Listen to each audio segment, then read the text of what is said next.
को बड़ी दिक्कत होती है कि नेहरू जी की मूर्ति लगी है, गांधी जी की मूर्ति लगी है। अरे भाई, कहां कहां से हटाएंगे आप नेहरू जी और गांधी जी की मूर्ति। मैं लंदन गया था, वहां नेहरू जी की मूर्ति दिखी, वहां महात्मा गांधी की मूर्तियां दिखी। उसके बाद मैं गया डेनमार्क। डेनमार्क का एक छोटा सा शहर है आहुस, जहां पे एक यूनिवर्सिटी है, यूनिवर्सिटी सिटी कहा जाता है उसको।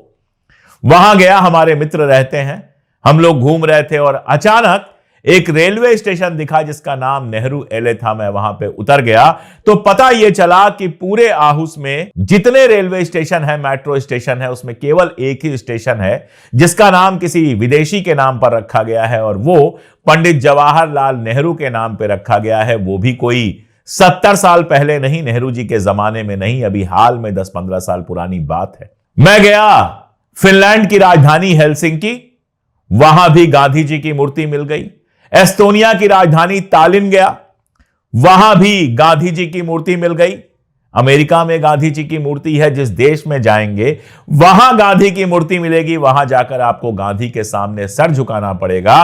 तो अगर गांधी और नेहरू की मूर्ति दुनिया भर में बनी है तो इसका मतलब समझ लीजिए कि उनका कितना सम्मान है। जिनकी मूर्तियां दुनिया भर में बनी हैं, उनके हिंदुस्तान में होने से अगर आपको दिक्कत होती है तो यह आपकी समस्या है, उनकी महानता इससे कम नहीं हो जाती है। और अगर लखनऊ की ही बात कर लें, मायावती जी ने दलित आंदोलन के नेताओं की वहां पर शानदार प्रतिमाएं लगाई थी। शाहू जी की प्रतिमा है वहां पर, डॉक्टर अंबेडकर की प्रतिमा है। इसके अलावा लोहिया जी और जयप्रकाश जी जैसे लोगों की प्रतिमा मुलायम सिंह जी के जमाने में लगाई गई। ये वो लोग थे जिन्होंने भारत के निर्माण में अपने तरीके से रोल निभाया।